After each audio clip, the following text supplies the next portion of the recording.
Hello and welcome to another TLDR US video, the first in our new series evaluating the first term of President Donald J. Trump and whether the president stuck to his 2016 promises. In this video, we'll be taking a look at one of his most well-known campaign promises, his quest to build a wall and make Mexico pay for it.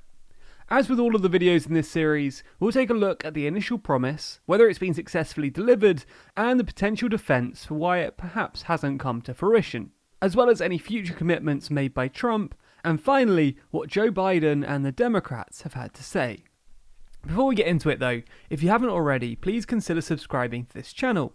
TLDR US is currently racing TLDR EU to 100,000 subscribers, and while the US is closer, the EU is growing faster. However, we know a bunch of you aren't subscribed yet, so if that's you, tap subscribe and hit the bell icon to help the channel out and be notified when we post videos in the future. In his campaign announcement speech from the summer of 2015, Trump made the claim that he would expand defenses on the US-Mexico border and force the Mexican government to pay for it. I would build a great wall, and nobody builds walls better than me, believe me, and I'll build them very inexpensively.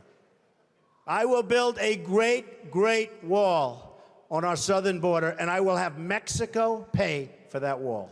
Mark my words. This was an outrageous claim at the time, and considered by many as just a crazy policy from a candidate with no chance of winning the nomination of the GOP, let alone becoming the president. But we all know how that turned out. According to the Washington Post, he spoke of the idea of a wall over 200 times during his campaign. As someone so keen to tackle immigration from the south, Trump's issue was that the border only had some sort of protection for a third of its length. So has the delivery of the wall been a success? Well, it depends how you look at it, but also no.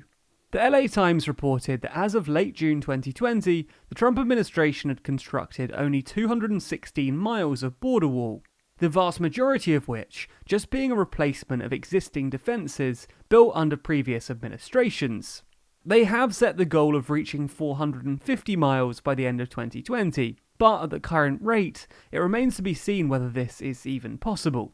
On the subject of who's paying for the wall that's been constructed so far, well, it's not Mexico. Most funding has either come from Homeland Security or from the very excitingly named Treasury Forfeiture Fund. So, both on construction and payment, it's probably fair to say that thus far, Trump has not delivered on his promises, despite what his tweets may say. Oh, and also in January, part of the wall fell down in a storm, which just isn't great. Hold on all you viewers who are going to comment that we're being biased here, because we are going to defend Trump briefly, because to be fair, it's not easy building thousands of miles of giant wall in 3.5 years. In fact, there are 3 major issues. Geographical issues, land ownership, and how to get funding, assuming that Mexico isn't all that keen on paying. First up, practical difficulties due to geography. Much of the US-Mexico border is part of weird and wonderful landscapes, including deserts, wetlands, grasslands, rivers, mountains, and forests. Imagine how hard it is to plan and create structures so varied that they could suit all of these different types of terrain. That being said, Trump has claimed this himself, saying that you don't actually need a full border walled, due to natural features, particularly big rivers such as the Rio Grande, and mountains, both of which pretty effectively block entrance. Another problem that Trump's faced has been environmental campaigns to protect species and habitats, known as the No Border Wall campaign, which suggests that almost 100 species would be negatively affected by the planned building. The second issue he faces is on land. It's been found that 66% of all land along the border is not federally owned, which presents a large problem for construction. To get around this, the first port of call would be good old persuasion. When that likely fails, the use of eminent domain, or in other words, the right for the government to forcibly buy land, comes into question. That sounds easy, but eminent domain risks legal action, which massively delays proceedings. As of late last year, the administration has only gained access to 3 of the 90 miles of the Rio Grande Valley that it needs. It's not just land purchases that present a problem for border construction. There's also been controversy over building a wall over sacred Native American sites. For example, a group of Khmer people staged a peaceful protest when many explosives were laid down in an area containing burial sites and historical artifacts of their ancestors, and they successfully secured a postponement of these explosions. There's been a similar situation where in fact destruction and construction went ahead on the land of the Tohono O'odham Nation, whose leaders have criticised the government for breaking the law through not gaining their consent first.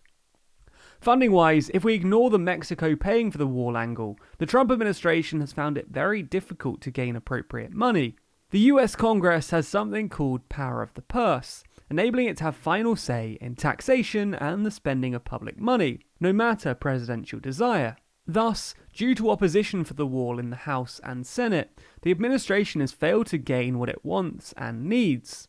So far, Congress has approved $9 billion, but Trump says he wants more, and has even attempted to shift $4 billion from other sources, for which he's been accused of stealing. So I think it's fair to say for now, the wall's promise has not been fulfilled. Interestingly, in a recent announcement of Trump's second-term agenda, there was no mention of the border wall. Does that mean that they're quietly giving up on the issue? Well, it's unlikely, but you never know, and it does seem strange that there's radio silence on a big campaign pledge from 4 years ago. Joe Biden, Trump's opponent in 2020, has stated that if he wins, any scheduled building of the wall will be stopped. Trump campaigned on build that wall. Are you willing to tear that wall down? No, there will not be another foot of wall constructed in my administration, number one. Number two, what I'm going to focus on, the fact is that somebody in this group written a lot about the border. I'm going to make sure that we have border protection, but it's going to be based on making sure that we use high-tech capacity to deal with it. And at the ports of entry, that's where all the bad stuff is happening. What about the land confiscations? Stop, done, over, not going to do it. Withdraw the lawsuits. We're out. We're not going to confiscate the land. So it looks like under a Biden administration, the wall's progress will be even slower than in Trump's first term. So there you have it, the first in our series evaluating Trump's first 4 years. Let us know in the comments how successful you think the wall's been, and keep checking back for the next instalment. If you want to make sure you don't miss it, then be sure to subscribe to the channel and hit the bell icon to be notified every time we post. Special thanks to our Patreon backers who make videos like this one possible. And if you want to see your name listed at the end of the videos, like Peter Hogan DePaul, Anthony Green, and Olaf Herloff, then be sure to back us on Patreon. There's a link to that in the description.